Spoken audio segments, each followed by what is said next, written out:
Hey guys, तो हम लोग शास्त्र एवं भैषज कल्पना का फर्स्ट पेपर पढ़ रहे हैं, जिसमें हम देख रहे हैं कल्पना निर्माण सेकंड। तो इसके अंदर हम पढ़ रहे हैं संधान कल्पना। तो इसमें संधान कल्पना में हमने क्या क्या देख लिया है। तो संधान कल्पना में हम इंट्रोडक्शन देख चुके हैं, एटिमोलॉजी देख चुके हैं, इसकी डिफिनीशन देख चुके हैं, सिग्निफिकेंस ऑफ संधान कल्पना देख चुके हैं, क्लासिफिकेशन देख चुके हैं, डिफरेंस बिटवीन मध्य एंड सुप्त कल्पना देख चुके हैं। आज हम देखेंगे जर्नल मेथड ऑफ प्रिपरेशन, मतलब संधान कल्पना की निर्माण विधि क्या है।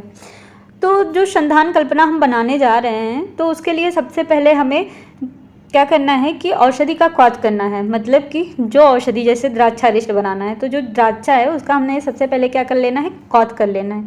फिर इसके बाद में एक मिट्टी का या फिर स्टेनलेस स्टील का हमें पात्र लेना है। फिर उस पात्र में हम जो क्वाथ बनाए उस क्वाथ को डालना है, उसमें जल डालना है, स्वरस डालना है। फिर इसके बाद में उसमें हमें गुड़, शर्करा या फिर मधु मिलाएंगे।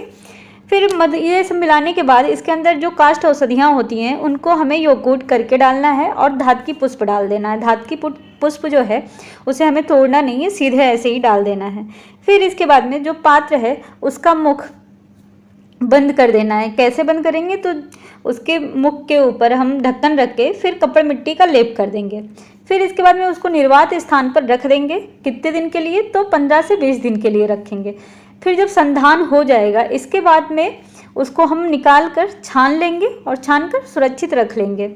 ये क्या होती है, तो ये संधान की सामान्य प्रक्रिया होती है।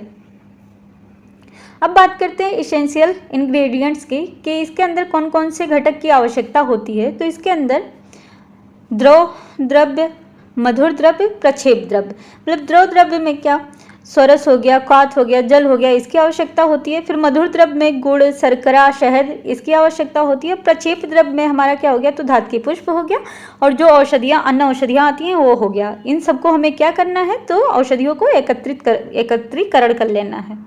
अब बात करते हैं अनुक्त परिभाषा की। अनुक्त मतलब क्या, कि अगर आशो अरिष्ट का हम निर्माण कर रहे हैं तो उसमें अगर जल का, गुड़ का और प्रक्षेप, इन सब द्रव्यों का अगर मान नहीं बताया है, मात्रा नहीं बताई गई है, तो उसके लिए सारंगधर ने बताया है कि अनुक्त मान अरिष्टेषु द्रव द्रवेण तुलम गुणम क्षौद्रम छिपेद गुणार्धम प्रक्षेप्यम दशमांशिकम। ये कहाँ वर्णन मिलता है, तो सारंगधर संहिता मध्यम खंड में मिलता है। तो इन्होंने बताया है कि अगर द्रव के नहीं बताया है, मतलब जल की मात्रा नहीं बताई गई है, तो कितना इन्होंने बताया है, द्रव द्रवेण मतलब कितना, कि हमें जल 1 द्रोण लेना है। 1 द्रोण मतलब क्या, 12.2 लीटर।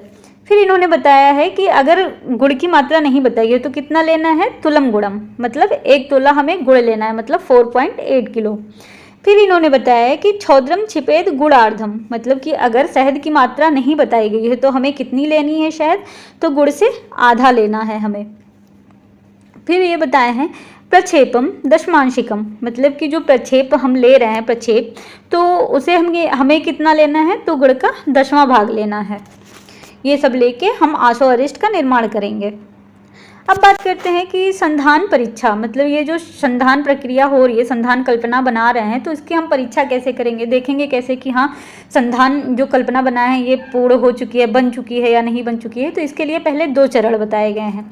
एक कौन सा, संधान के दौरान परीक्षा और संधान समाप्ति की परीक्षा। तो संधान के दौरान, अगर संधान जब हो रहा है तब हमें क्या करना है, तो उसमें हमें देखना है कि जो संधान पात्र है उसके बाहर हम जब कान लगा कर सुनेंगे तो उससे बुदबुद की और सुन की आवाज़ आएगी, तो हमें पता चल जाएगा कि संधान की प्रक्रिया अभी चल रही है। फिर और क्या देखते हैं, तो प्रक्षेप द्रव्य ऊपर इसके अंदर तैरते रहते हैं और इसके अंदर एल्कोहल की स्मेल आया करती है।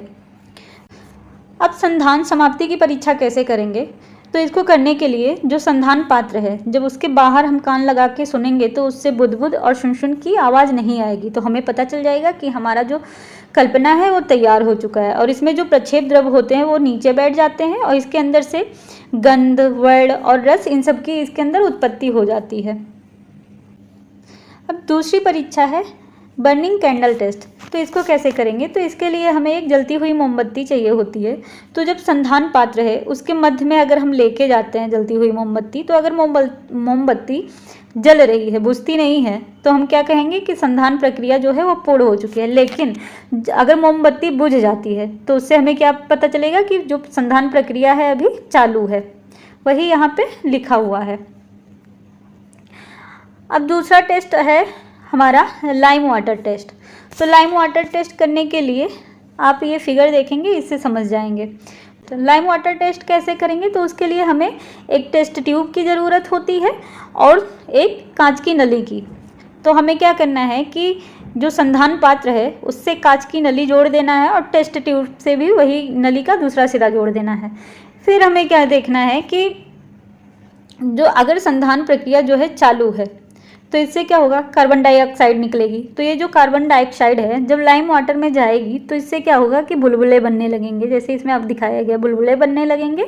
और क्या होगा, जो लाइम वाटर का कलर होता है वो दुधिया रंग का हो जाएगा। तो हम क्या समझेंगे कि जो संधान प्रक्रिया है वो अभी चालू है।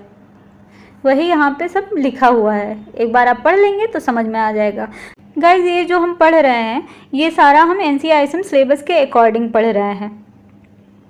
तो आज का हमारा टॉपिक यहीं पे समाप्त होता है। Thank you.